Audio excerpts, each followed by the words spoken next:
All right, let's get right into it. Today, we're going to get under the skin, literally, of three super common but often misunderstood viral infections: HPV, herpes, and chickenpox. And you might be surprised to find out they're a lot more connected than you think. So, let's dive in. So, think about it for a second. What's the real difference between something like a wart, a cold sore, and a chickenpox blister? I mean, they seem completely different, right? But believe it or not, there's a common thread that ties them all together. They're all caused by viruses. Viruses that have absolutely mastered the art of living with us. To see how, we've got to start with the basics. Okay, so what even is a virus? The best way to think about it is like a microscopic hijacker. Seriously, it's basically just a tiny piece of genetic code, DNA or RNA, wrapped up in a little protein coat. On its own, it's totally useless. It has to invade one of our cells, hijack its internal machinery, and force that cell to make more copies of the virus. This whole obligatory intracellular parasite thing, that's the key to everything we're talking about today. First up, let's talk about probably the most common virus of them all, human papillomavirus, or HPV for short. And when I say common, I mean incredibly common. This quote really puts it into perspective.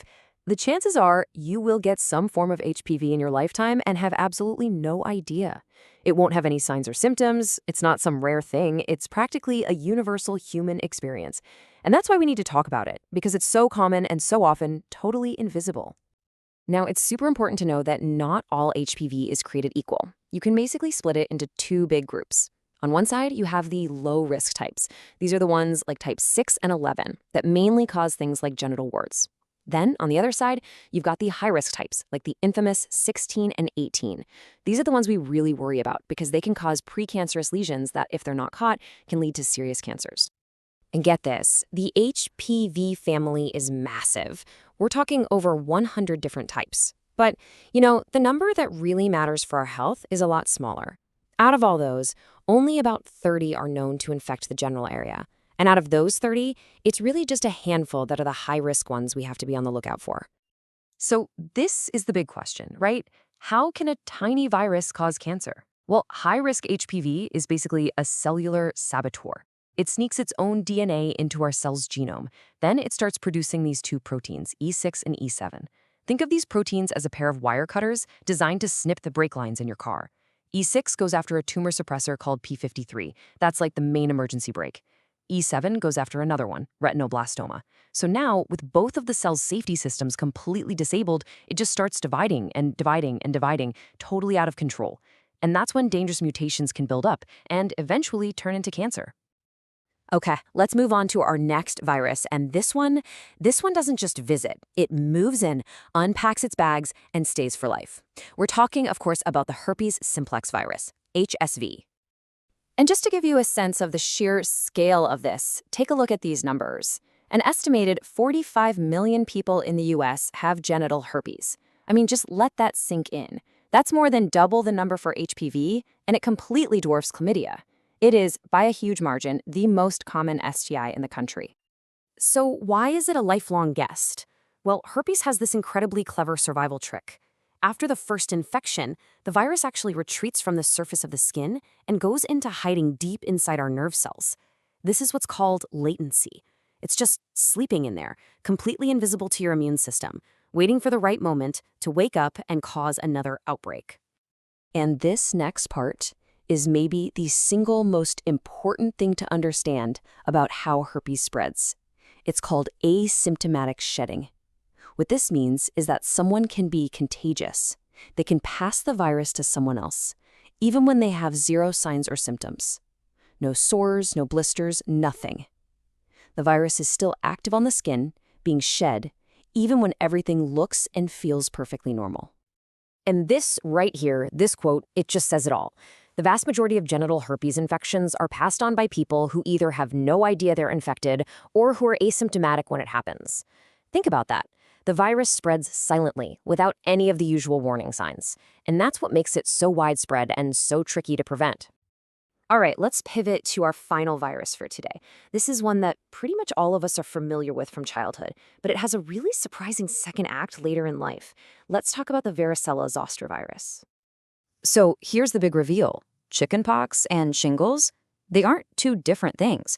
They are two different, illnesses caused by the exact same virus. Chickenpox is just Act 1, shingles is Act 2, when that very same virus decides to wake up, sometimes decades later. Wait a second. Does that sound familiar? A virus that goes dormant in your nerve cells? Yep.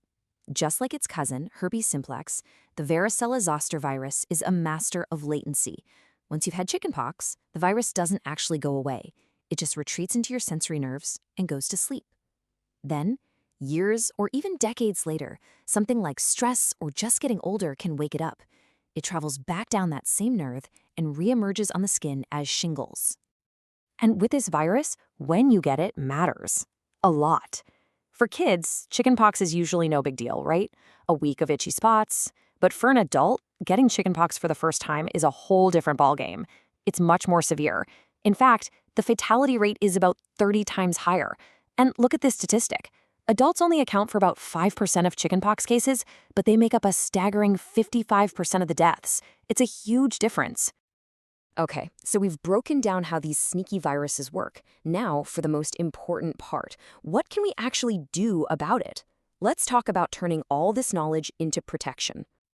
So here it is, your toolkit for viral protection. First and foremost, vaccination. It is without a doubt our most powerful weapon for preventing HPV-related cancers and chickenpox.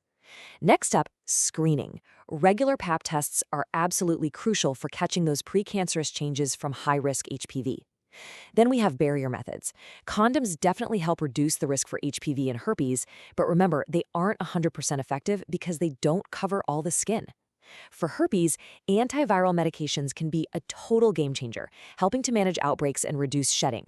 But you know what ties all this together? Awareness.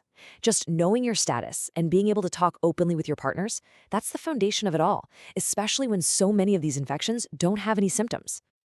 You know, at the end of the day, viruses are masters of evolution.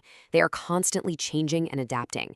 And our science, from the incredible HPV vaccines to new treatments for herpes, is in a constant race to keep up. So it leaves us with this big, thought-provoking question. As these ancient, microscopic hijackers continue to evolve, how will we evolve our methods of prevention and treatment to stay one step ahead?